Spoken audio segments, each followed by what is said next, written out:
My son forgot to hang up the call. I heard them laughing, planning how they'd take my house once I was too old to notice. I didn't cry.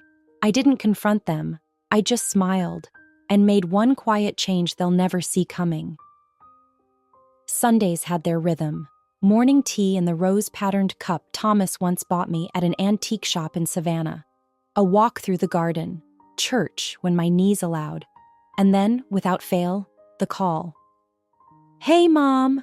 Gregory's voice would come through the phone, always with that same mixture of obligation and cheer. As if he were checking a box on a to-do list, but making an effort to sound like it meant something more. "Hello, dear," I'd reply, careful to smooth out the eagerness in my tone. I didn't want to sound desperate. Mothers aren't supposed to feel needy. We're supposed to be the soft place, the constant. But after Thomas passed, and the dinners stopped, and the laughter moved to another household, these calls had become my only glimpse into my son's life. We talked about the usual things, how my roses were holding up, whether I'd remembered to turn the water off during last week's cold snap, the latest on Julia's job at the firm. He'd mention the children, always in generalities. "They're doing great, just busy." I'd nod along, even though he couldn't see me, because that's what you do when silence is too loud. The call lasted 12 minutes, as it often did. Never rude, never warm, just measured. "Well, Mom, gotta run. We'll talk next week. Love you." "Love you too, Gregory." I set the phone down on the kitchen table and reached for my teacup, now gone lukewarm. The Sunday quiet began to settle around me again, until I heard his voice. Except, the call hadn't ended. There was a shuffling sound and then Julia's voice, sharp, amused. "She still thinks we enjoy these calls," Gregory laughed. Hooked right in as always.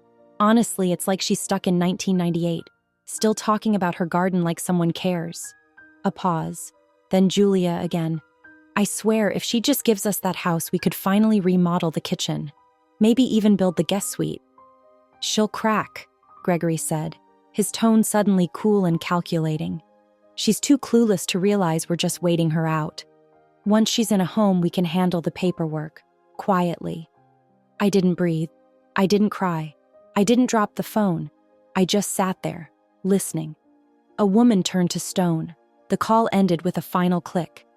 Not from my side, but from theirs. I stayed in that chair for what felt like hours, though the clock only ticked 5 minutes past.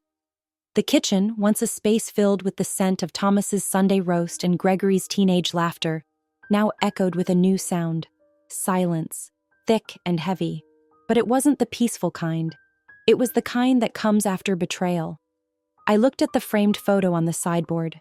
Gregory, aged 5, sitting on his father's shoulders at Myrtle Beach, both of them smiling at the camera like they didn't know what life had waiting. How many sacrifices had I folded into the creases of my life without expecting repayment? How many choices had I made that placed his needs first? And for what? So they could wait me out like a weathered porch chair? So my life, my home, my heart could become a calculation in someone else's plan? That night, I didn't sleep. I lay in bed beside the indent Thomas used to fill and stared at the ceiling. The betrayal didn't feel like a storm. It felt like a quiet collapse, like the roof giving way after years of slow rot. But even then, beneath the ache, I felt something shift in me. Not rage, not grief, resolve. They thought I was clueless. They were wrong. The house was quiet the next morning. Not peaceful quiet, heavy quiet. The kind that settles into the corners and waits, like dust you forgot to sweep. I moved through the rooms like a guest in someone else's life. My feet knew the path, down the hall past the linen closet, into the kitchen, but it all felt unfamiliar now. The air itself had changed. Or maybe I had. I stood at the kitchen sink, where I'd once stood with suds up to my elbows, watching Gregory play in the backyard, pretending the bird bath was a pirate ship. I could still see him, sunburnt and freckled, shouting, "Aye, aye, Captain," with a spaghetti spoon for a sword. I could almost hear Thomas chuckle from his chair on the porch, newspaper folded across his lap. That backyard was still there, but the laughter had long since blown away. What remained was a kind of haunting, Familiar objects now strangely inert. The casserole dishes we'd used for Christmas dinners. The faded calendar I never replaced after Thomas passed. The coat rack still holding his gardening hat. Sometimes I would catch myself reaching for it when the sun was strong, as if he might need it, as if he might walk through the door. After the call, everything looked different. Not because the house had changed, but because I finally saw it clearly. This wasn't just a home. It was a museum of sacrifices, curated over decades. This was where I nursed Gregory through chickenpox, croup, a broken arm, where I baked birthday cakes shaped like dinosaurs and stayed up with him through every bad dream. This was where I held Thomas's hand as he slipped away in the living room, too stubborn to let the cancer take him in a hospital. The recliner was still there, his favorite one. I hadn't had the heart to move it. But now, standing in the middle of that room, I realized the heart I'd been preserving wasn't mine. It was theirs. Gregory's, Julia's, Thomas's. I'd kept this home warm so others could feel safe. But now, it felt hollow. A shell, a space that had been emptied of intention long ago, even if the furniture remained. And oh, how Julia had chipped away at it over the years. I hadn't seen it then, not fully. It started so small. A raised eyebrow when I brought my sweet potato pie to Thanksgiving. Oh, we don't do that much starch anymore. A comment about how perhaps it was time I passed on the hosting. You've earned a break, Eleanor, she'd say with a smile that didn't quite reach her eyes. Soon, holidays were held at their place. Decisions were made without my input. Gregory said it was just easier with the kids, with the driving. But it was always Julia who handed out the new rules. Always Julia who made sure I felt peripheral. At the time, I told myself it was natural. Children grow, start their own families, traditions shift. But now I saw it. The slow extraction of my place, the gentle removal from the center of my own family. I ran a hand along the banister Thomas built himself. Solid oak, sanded smooth by years of palms and polish. It had outlasted him, and maybe me too. This house had once been alive. It had held love in every dusty corner. But now, I could hear the echo of a sentence I hadn't meant to hear. She's too clueless to realize we're just waiting her out. Waiting me out. I turned to look at the staircase. Gregory had taken his first steps on that landing. I had the photo somewhere. Him in tiny overalls, reaching up with peanut butter on his cheek. Thomas behind him beaming like he'd won a prize. I'd been holding on to these rooms like they were proof of something. Proof that I had mattered. That I was needed. That I belonged. But maybe they were just proof of how much I'd given away without ever being asked if I wanted to keep it. I walked through the house that afternoon like I was inventorying a life. I found the quilt I stitched during Thomas's chemo treatments. The one with all our travel patches sewn in. A square for every trip we never got to finish. The rocking chair from Gregory's nursery, now gathering dust in the attic. The etched champagne flutes from our wedding, tucked behind mismatched mugs. I thought about how quickly Julia would pack these things up, how efficiently she'd replace them with restoration hardware and minimalist prints. My life, boxed and labeled, donate, discard, keep maybe. Number not like this. I sat at the edge of my bed and opened the bottom drawer of Thomas's nightstand. His journal still lived there, leather-bound, worn, full of scribbles and sketches. I hadn't touched it in years. I opened to a random page. His handwriting, messy, slanted, confident. You build a home with your hands, but you keep it alive with your heart. And when it no longer beats for you, it's time to go. My hands trembled, but not from grief, from recognition. Something had shifted in me. The house might be hollow, but I wasn't. Not anymore. It's a strange thing. How hindsight sharpens when your heart finally stops making excuses. That night, after I closed Thomas's journal and placed it gently back in the drawer, I sat by the fireplace and let the past play back like an old reel-to-reel film. Click. Whir. Scene after scene I'd once dismissed as minor, now replaying with new meaning. I remembered a conversation from a year ago. Gregory had come over alone. Rare, even then. We sat on the porch. He wore sunglasses, even though it was cloudy, and he'd barely touched the lemonade I'd made. "Mom, I've been thinking," he began, in that careful tone he used when he wanted something, but didn't want to sound like he wanted something. "It might be time to simplify things a bit, your finances, your paperwork. Just make things easier for everyone down the road." I remember feeling grateful at the time, touched even. I'd said, "That's very considerate, Gregory," thinking how nice it was that my son wanted to look out for me. He'd offered to help streamline my accounts, said we could put some things in his name just for convenience. I declined gently. "I still like knowing where everything is," I said. "Gives me something to do on Thursdays." He'd chuckled, but I remember now. There was a flicker of something behind his smile. Disappointment? Frustration? Back then, I brushed it off. Now I could see the calculation. Then there was the time Julia brought me a folder, one of those neat little portfolios with color-coded tabs. "This is just something I threw together," she said, setting it beside my tea. "Some downsizing options. Condos with better accessibility, senior communities. Gregory and I just want to make sure you're safe." Safe. It was always about safety, or ease, or convenience. Never about control, at least not out loud. I flipped through the pages out of politeness. The homes were lovely enough, sure, but not mine. They didn't have Thomas's laugh in the walls or Gregory's childhood scribbles behind the closet door. "I'm not ready for that," I'd said. Of course," Julia replied. But I remember how quickly she shut the folder.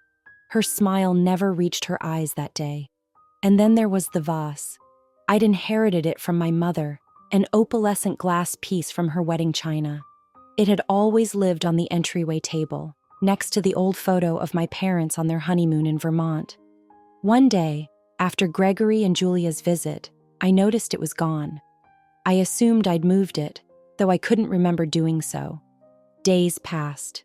Weeks. I searched everywhere. Finally, I asked Gregory during our weekly call. He said. "I don't remember seeing it.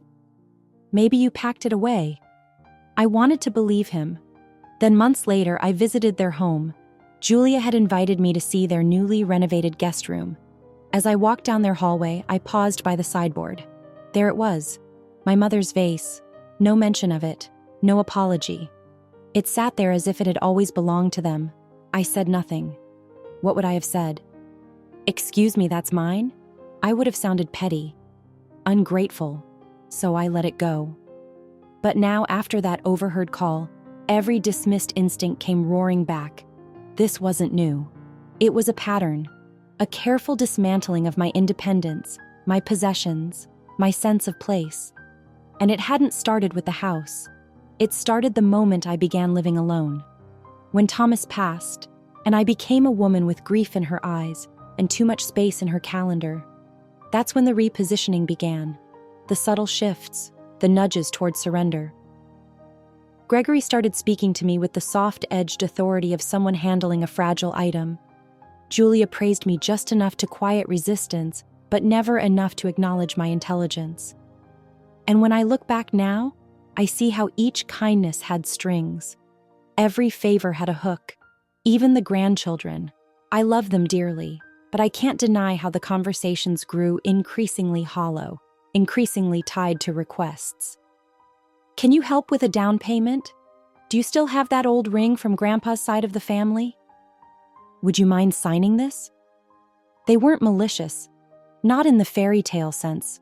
They were entitled, raised in comfort, never taught the value of sentiment or sacrifice.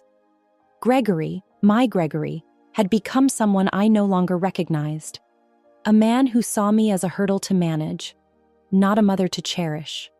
I sat by the fireplace, the flames now just glowing embers, and realized they hadn't slipped.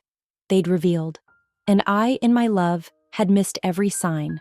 No more. It was time I started seeing things for what they were, and acting accordingly. I didn't tell anyone what I'd heard. Not my neighbor Carol, not Pastor Dennis, not even Martha in the book club, the one person who still called just to chat about novels and nothing more. I carried it in silence, like a stone I'd tucked into my pocket, heavy but hidden. In my younger years, I might have lashed out, called Gregory in a fury, demanded an explanation, slammed emotional weight onto the table like a gavel and asked them how they dared. But something in me had aged differently than my bones, not softer, wiser. I'd spent my whole life managing emotions for other people, calming Gregory's tantrums as a boy, smoothing over Thomas's silences when work at the paper mill grew difficult, swallowing my own hurt to keep the family dinners cheerful, the holidays tidy. This time, I let the silence speak. And in that silence, I opened the nightstand drawer again. Thomas's journal waited there, its leather cover worn like an old glove, its pages holding more than ink. They held him, his voice, his way of seeing the world. I turned to the entries from the years after his retirement. Notes about fixing the front gate, sketches of trellises for the roses. But here and there, his thoughts peeked through, little reflections. Dignity doesn't make noise. It shows up, does what's right, and leaves without needing applause. A man's legacy isn't what he leaves behind. It's what he refuses to let be taken. I read those lines until the sun broke across the window pane and cast a long golden stripe across my bedroom carpet. I'd been waiting for someone to defend me, to value me. But the truth was, I could do that myself. The next week passed in quiet action. First, I pulled out the fireproof box from the top shelf of the hall closet. Inside were the documents: the will, the house deed, the power of attorney forms Gregory had asked me to sign, but I never did. I made a call to Thomas's old attorney. Well, the daughter of his old attorney now. A woman named Lauren Tisdale, who had a brisk voice but kind eyes when we met at her office 2 days later. I told her everything, not about the phone call, not yet, but enough. Enough for her to understand that I wanted to make changes. Quiet ones. "Is your son currently listed on any of your accounts, Mrs. Lockwood?" "He was, yes," I said. "Not anymore." That afternoon, we revoked the joint account access. We closed and reopened my savings under new protections. We filed new paperwork to update my will. I gave Lauren clear instructions about who was to be informed and who was not. Gregory's name disappeared from every document it once touched. My new executor? Martha. The same Martha who once walked 6 blocks in the rain just to bring me soup when I had the flu. Trust, I realized, wasn't about titles or bloodlines. It was about consistency. About who shows up with kindness instead of a clipboard. I even created a separate account for my granddaughter Emily, the only one who called without needing anything, who still sent postcards from her dorm, who once painted me a Mother's Day card that hangs on my fridge to this day. I didn't forget the ones who loved quietly either. It felt surreal, moving money around, signing documents, altering futures. Like I was rewriting a story I'd thought was finished, but it was necessary. Later that week, I visited the bank to remove Gregory as an authorized signer. The woman behind the counter looked at me with polite concern. "Are you sure you want to make this change, Mrs. Lockwood?" "I'm absolutely sure," I said, steady as stone. Afterward, I stopped at the bakery down the street and bought a croissant, sat on a bench in the park and watched children chase pigeons, their laughter bright against the wind. I felt light, not happy, not yet, but lighter, as if the house I'd been dragging behind me finally lifted off my shoulders. That night, I made a cup of chamomile tea and sat on the back porch wrapped in Thomas's old cardigan. The stars above me twinkled faintly, and the wind rustled the hedge like it was whispering secrets. I whispered one back. "I'm taking it back, Thomas. All of it. Not in anger, not in bitterness, but with quiet resolve. Because I'd finally remembered, the house wasn't the legacy. I was." The idea came to me on a Thursday. I was folding laundry, just a small basket of towels and my favorite navy cardigan. And I realized I hadn't hosted a Sunday dinner in over a year. The kind where the dining room lights glowed soft, where the table was set with my mother's silver, and where once upon a time the walls echoed with Gregory's laughter and Thomas's baritone hum. Julia had taken those dinners from me gradually, first with suggestions, "It's easier for us if we host," Then with outright scheduling, lake house getaways, soccer tournaments. Oh, didn't Gregory tell you? No one said it aloud, but I had become background. So I decided to host a dinner. One final one. A soft, composed punctuation mark on a chapter that needed closing. I called Gregory Thursday afternoon. "Sunday dinner here," I said.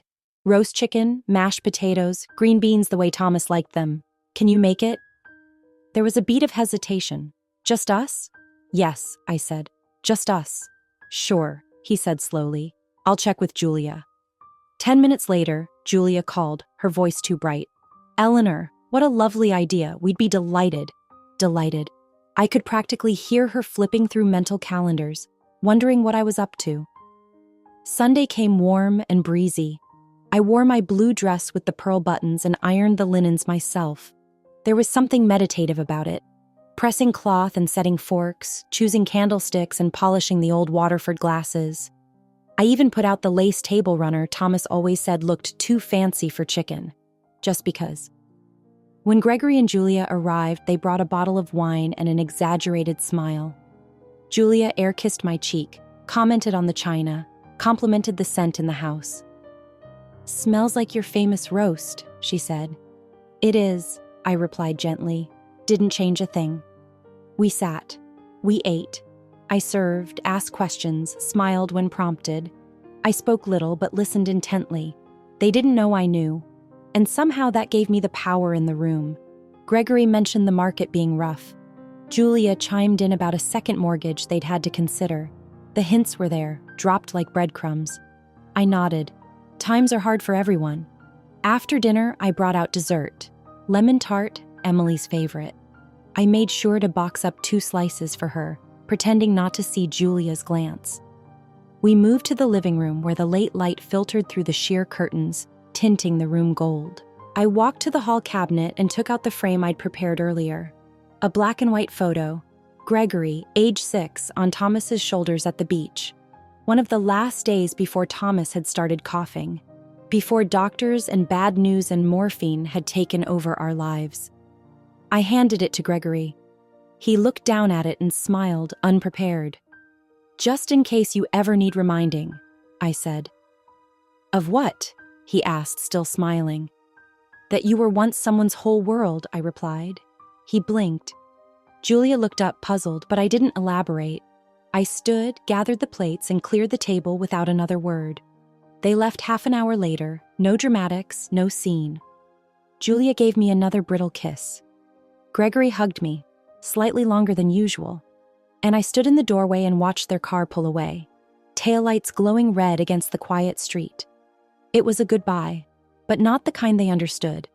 Not with tears or speeches, just a closing of a door.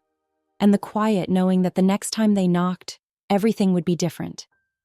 It happened quietly, so quietly in fact that no one noticed. Not Gregory, not Julia, not the neighbors who used to wave from their porch across the street, not the mail carrier who had memorized my name but never asked where I was headed. The day after that final Sunday dinner, I called Lauren, the attorney. "It's time," I said. She didn't ask for clarification. She simply replied, "I'll have the papers ready by tomorrow." By Friday, the house was listed, but not publicly, private network only.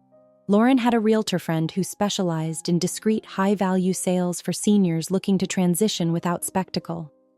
That was exactly what I wanted. No for sale sign on the lawn.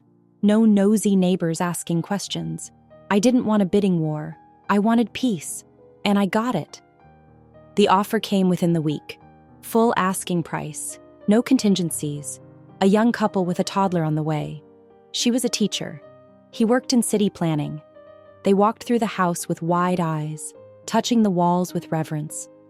"This house has good bones," the wife whispered, running her fingers along the banister Thomas built. "And a soul," I smiled. "Take good care of her." By Tuesday, the deal was done. The money had already been routed to the newly created trust Lauren had set up for me, one with strict protections completely outside of Gregory's reach. I didn't even tell Martha until after the ink had dried. I packed only what mattered. The photo of me and Thomas on our 40th anniversary. The quilt from my mother's hands. Thomas's journal, my paintbrushes, a tin box of old recipes that still smelled faintly of cinnamon and vanilla. Everything else I donated or left behind. Each piece of memory I no longer needed to carry. The house emptied faster than I thought it would. Funny how a life accumulates, and how easily it can be boxed up when your heart is no longer tethered to the place. The movers came on a Monday morning, soft-spoken and efficient. I followed in my car, Martha tailing behind me with a box of tea and my favorite mugs wrapped in dish towels. The drive wasn't far, just 50 miles east toward the coast. Close enough to feel the wind shift, far enough to feel like a different life. When we arrived, the sun had just crested over the horizon, washing the ocean in ribbons of coral and gold. My new home, an oceanfront condo tucked at the edge of a quiet town, waited with open arms. 1 bedroom, open kitchen, a small balcony that caught the morning light just right. As I stepped inside, something in me loosened, like a rope untied, like a sigh I'd been holding for too many years. Back at my old house, I imagined Julia sipping her coffee at the kitchen island, Gregory reading emails on the couch. I pictured their faces when the lawyer called. It happened the following Thursday. Gregory, I'm sure, expected an update about my estate or a signature on some form he'd suggested years ago. But instead, he got this. I'm calling to inform you that your mother has relocated and the family home has been sold, the lawyer said. All future estate matters will be handled through her private trust, which has been legally amended and finalized. I imagine the silence on the other end of that line. I imagine the disbelief curdling into confusion, then panic. I didn't hear from him that day, not the next either. But by Sunday morning, the messages started. 23 missed calls, 12 voicemails, Gregory, then Julia, then even Tyler and Iris. Concern laced with urgency, with desperation, cloaked in the language of love. Mom, what happened? We're worried. Please call us.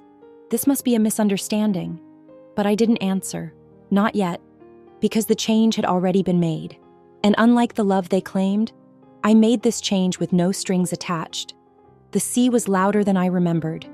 It wasn't angry, just present. A steady hush and crash that filled the background of my days, like breath through the ribs of the world. The first morning I woke in my new condo, I didn't reach for my phone or glance at the clock. I opened the curtains wide, stepped out onto the balcony, and just listened. There it was, freedom in waves. My condo was modest, nothing like the sprawling old house with its 3 guest rooms and winding hallways, but it felt larger in the right ways. Open kitchen, sun-washed living room, walls I could finally paint in the soft green I'd always wanted, but Thomas had called too cold. The bedroom faced east. Every morning the light would pour in, slipping past the gauzy curtains and touching the edge of my pillow like a whisper. You made it. The first week I unpacked slowly. I lined the shelves with books, placing my favorite titles in alphabetical order just because I could. I filled the kitchen with glass jars of dried herbs and the good olive oil I'd always saved for company. I hung Thomas's journal in a shadow box on the wall, just above my easel. Yes, I brought my paints. It had been years since I touched a canvas with any seriousness, but now, the light begged for it. The horizon called for it. I bought new watercolors from the local art shop and a soft bristled brush that felt like silk in my hand. And then I painted. Not for approval, not for praise, just for the feeling of movement, of making something that was mine. I painted the view from my balcony, sea oats trembling in the wind, the coastline folding into itself like a quiet secret. I painted the cafe on Main Street with its striped awning and weathered benches. I painted shells, driftwood, gulls caught mid-flight. I painted to remember what it felt like to be alive. 2 weeks after settling in, I walked into the community center and put my name down for the Thursday watercolor class. Beginner? The instructor asked. A woman named Rosa with kind eyes and ink stains on her fingers. Returning, I smiled. I joined the book club next, then the film nights, then the volunteer list for the elementary school's art hour. Before I knew it, I had a calendar again, one I filled myself. And then Martha. Not the friend from back home, a different Martha, Martha Bellamy from my childhood. We'd known each other once long ago when we were 10 years old and still believed in the power of wishbones and skipping rocks. She'd moved away in 6th grade. We lost touch. But there she was, standing in line at the bakery, ordering lemon scones and humming Blue Skies under her breath. "Eleanor?" she said, turning toward me with disbelief and sudden joy blooming on her face. I hadn't heard my name spoken like that in years, not as a duty or concern, but as a memory, as warmth. We hugged, we cried, we laughed until the girl behind the counter joined in, confused but smiling. We've met for lunch every Wednesday since. She's a widow too. Lost her Robert in 2009. Her hands shake a little when she drinks coffee, but her mind is sharp as a tack, and her stories could light up a room. With her, I'm not someone's burden or an afterthought. I'm just Eleanor. We talk about books, recipes, our children, though hers still visit and she doesn't gloat. We talk about travel too, the places we never got to go. One afternoon, I pulled out an old brochure from my drawer, still folded, still perfect. Italy, a trip Thomas and I had planned for our 30th anniversary but never took. "I've had this for 30 years, I said, smoothing the crease with my palm. "Well," Martha grinned, "how do you feel about Florence in the fall?" I didn't answer. I just smiled and set the brochure beside my cup of tea. Maybe. Just maybe. It started with the voicemails. First Gregory's voice, low, calm, rehearsed. "Mom, we heard from the lawyer. I just wanted to check in. Make sure you're okay. Maybe we can talk?" Then Julia. "Eleanor, this can't be right. We're all so confused. You didn't say anything about moving. Are you safe? Can you please call us back?" Their concern, layered thick like frosting on a burnt cake, came in waves. Voicemails became texts, then emails, then missed calls at all hours. I didn't answer, not because I was angry, though a part of me still smarted from the sting of betrayal, but because I knew what they were really calling about. It wasn't me, it was the change. The house was gone. The will had been rewritten. The bank accounts had shifted out of reach. They weren't calling to ask if I'd found peace by the sea. They were calling because they'd lost control. For 3 weeks, the messages continued. Then one afternoon, while I was trimming basil on the balcony, the doorbell rang. It startled me, sharp and sudden, a sound that hadn't echoed through this new home yet. I opened the door, and there they stood. Gregory, in a windbreaker he never used to wear. Julia, her lipstick too dark for the afternoon sun. I blinked, calm washing over me like warm tide. "Mom," Gregory said, eyes searching my face. "You look different." "I am," I said simply, stepping aside. "Come in." They entered quietly, taking in the soft blue walls, the stack of books on the coffee table, the easel in the corner with a half-finished painting of dune grass bending in the breeze. Julia opened her mouth first. "This place is nice." I nodded. "It is." We sat, me in the chair near the window, them on the sofa that still smelled of new leather. There was a pause, a silence I didn't rush to fill. Let them feel the weight of it. Gregory cleared his throat. "Mom, why didn't you tell us?" "I didn't think you'd care," I said, not unkindly, just truthfully. "That's not fair," Julia snapped before softening. "I mean, we were surprised. We were worried." "Worried about me?" I tilted my head. "Or the inheritance?" Gregory shifted in his seat. "That's not what this is about." "No?" I met his eyes. "Because I remember what it sounded like when you thought I couldn't hear you. The tone, the words, the planned silence. Even Julia couldn't find a script for that." I stood, walked slowly to the bookshelf, and pulled down a folder.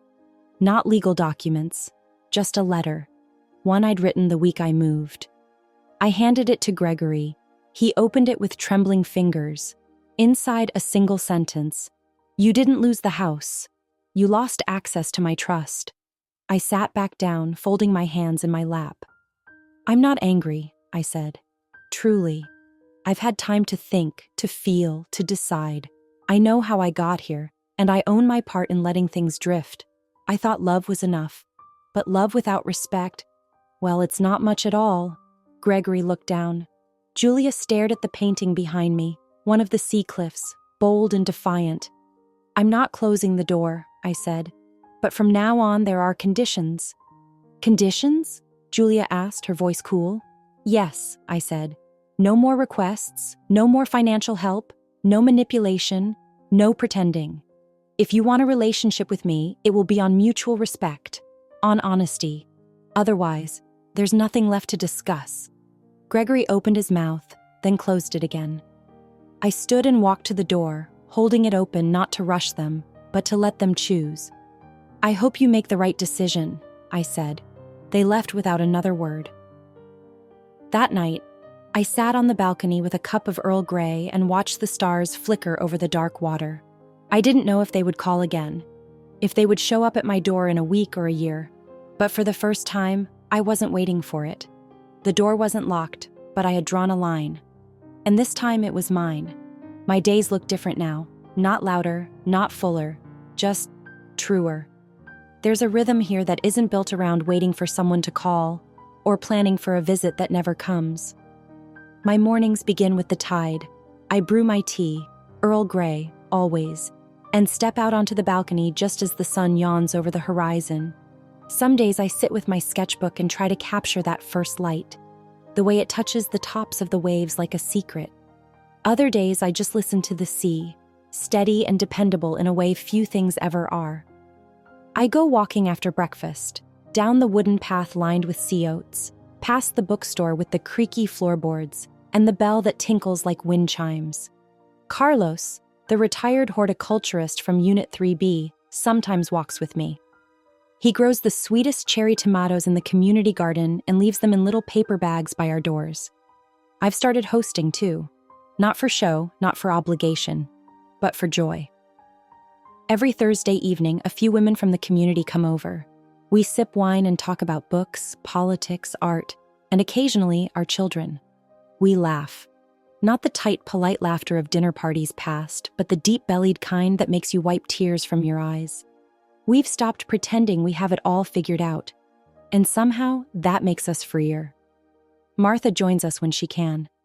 She's been helping me plan a trip, nothing too fancy. A week in Florence, just the two of us. She already bought a guidebook and highlighted all the cafes where they say the cappuccino tastes like heaven. Sometimes, late in the evening, I hear the phone buzz from across the room. Messages from Gregory or Julia, usually. They've calmed down since our conversation. Less frantic now, more measured. They ask how I'm doing. Sometimes they tell me about Tyler's internship or Iris's new boyfriend. They haven't asked for money. Not once. I respond when I feel like it. Not to be cruel, just to stay honest with myself. This new life demands truth, and the truth is, I'm not bitter. I've let that go. Not for them, for me. Bitterness is heavy. I've carried enough weight for one life. My granddaughter Emily writes me letters, real ones, on paper, with doodles in the margins and quotes from the books she's reading. One postcard read, "I told my roommate about how you used to dance alone to Dad's old records. She said that's the most romantic thing she's ever heard. I think you're the bravest person I know." That one I pinned above my writing desk. I sent her a little painting in return, a watercolor of the boardwalk at dusk, with one figure standing at the edge of the tide, arms open to the wind. She sent back a voice message, just 2 words. "Thank you." It's strange, isn't it? How the smallest gestures can rebuild bridges that years of silence had threatened to collapse. There's peace in that. There's peace in all of it, really. In the soft creak of the balcony chair. In the quiet clink of a teacup being set down. In the knowledge that my time is mine now. Not parceled out in guilt or performance, but chosen. I've stopped measuring my days by what I've lost. Now I measure them by what I've reclaimed. It took me 3 months to finish the painting. I didn't rush it.